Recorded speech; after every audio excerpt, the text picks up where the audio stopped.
काका के बारे में मैं सोचता हूँ तो मुझे लगता है वह यह समझ नहीं पा रहे हैं कि कहें तो क्या कहें। अब कोई ऐसी बात नहीं जिसे कहकर वह हल्का हो सके, कोई ऐसी उक्ति नहीं, उक्ति अर्थात कथन, वाक्य, कोई ऐसा वाक्य नहीं जिसे कहकर वे मुक्ति पा सकें, जिसे कहकर वह हल्के हो सके, आजादी पा सके। हरिहर काका की स्थिति में मैं भी होता, लेखक स्वयं भी होते तो निश्चय ही इस गूंगेपन का शिकार हो जाते जो हरिहर काका के साथ हुआ था। अगर उनकी स्थिति में कोई भी होता तो शायद आज वह हरिहर काका जैसा ही होता। हरिहर काका इस स्थिति में कैसे आप फंसे? यह कौन सी स्थिति है? इसके लिए कौन जिम्मेवार है?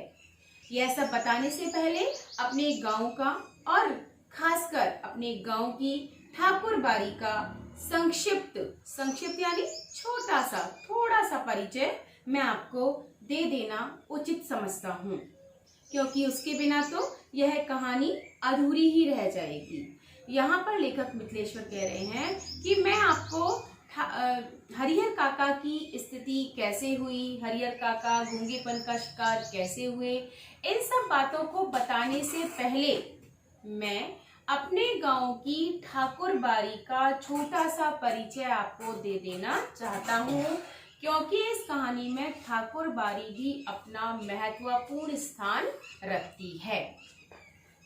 मेरा गांव कसवाई शहर आरा से 40 किलोमीटर की दूरी पर है। हसन बाजार बस स्टैंड के पास गांव की कुल आबादी 2,500-3 हजार होगी। गांव में 3 प्रमुख स्थान हैं। गांव के पश्चिम किनारे का बड़ा सा तालाब, गांव के मध्य, गांव के बीच में बरगद का पुराना पेड़ और गांव के पूरब में ठाकुर जी का विशाल मंदिर, जिसे गांव के लोग ठाकुर बाड़ी कहते हैं। मैंने आपको पहले बताया था कि ठाकुर बाड़ी में महंत भी अपनी महत्वपूर्ण भूमिका रखते हैं। महंत यानी मुखिया, जो ठाकुर बाड़ी के जो मुखिया थे, जो ठाकुर बाड़ी की सारी देखरेख किया करते थे, उसे कहते हैं महंत। गांव में इस ठाकुर बाड़ी की स्थापना कब हुई, गांव में इस मंदिर की स्थापना कब हुई, इसकी ठीक जानकारी किसी को भी नहीं है।